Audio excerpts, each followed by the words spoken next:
There have been many different things written and said about marriage, from the sweetly inspirational to the hilariously cynical. But what many of them have in common is that they sound like they express a universal and timeless truth, when in fact, nearly everything about marriage, from its main purpose to the kinds of relationships it covers to the rights and responsibilities involved, has varied greatly between different eras, cultures, and social classes. So let's take a quick look at the evolution of marriage. Pair bonding and raising children is as old as humanity itself. With the rise of sedentary agricultural societies about 10,000 years ago, marriage was also a way of securing rights to land and property by designating children born under certain circumstances as rightful heirs. As these societies became larger and more complex, marriage became not just a matter between individuals and families, but also an official institution governed by religious and civil authorities. And it was already well established by 2100 BC, when the earliest surviving written laws in the Mesopotamian Code of Ur-Nammu provided many specifics governing marriage, from punishments for adultery to the legal status of children born to slaves. Many ancient civilizations allowed some form of multiple simultaneous marriage, and even today, less than a quarter of the world's hundreds of different cultures prohibit it.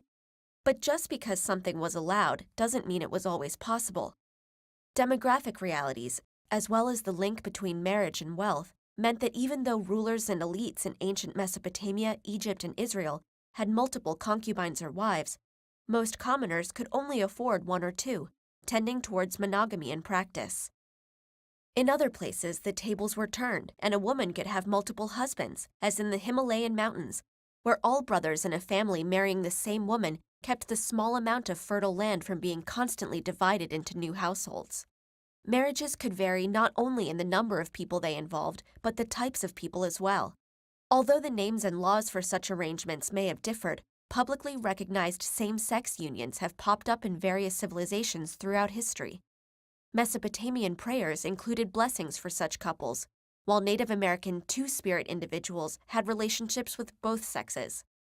The first instances of such arrangements actually being called marriage come from Rome, where the emperors Nero and Elagabalus both married men in public ceremonies, with the practice being explicitly banned in 342 AD.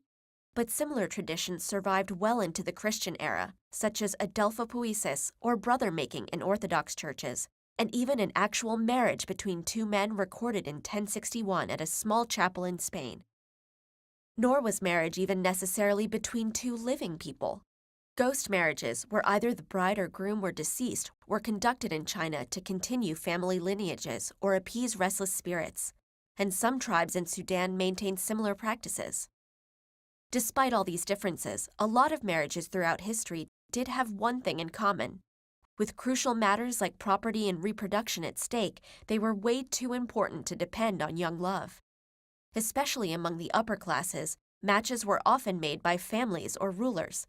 But even for commoners who had some degree of choice, the main concern was practicality.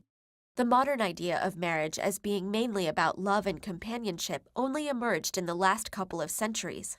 With industrialization, urbanization, and the growth of the middle class, more people became independent from large extended families and were able to support a new household on their own.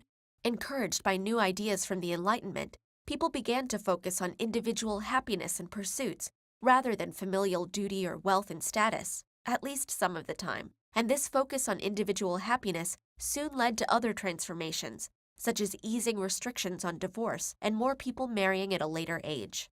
So as we continue to debate the role and definition of marriage in the modern world, it might help to keep in mind that marriage has always been shaped by society, and as a society's structure, values, and goals change over time, its ideas of marriage will continue to change along with them.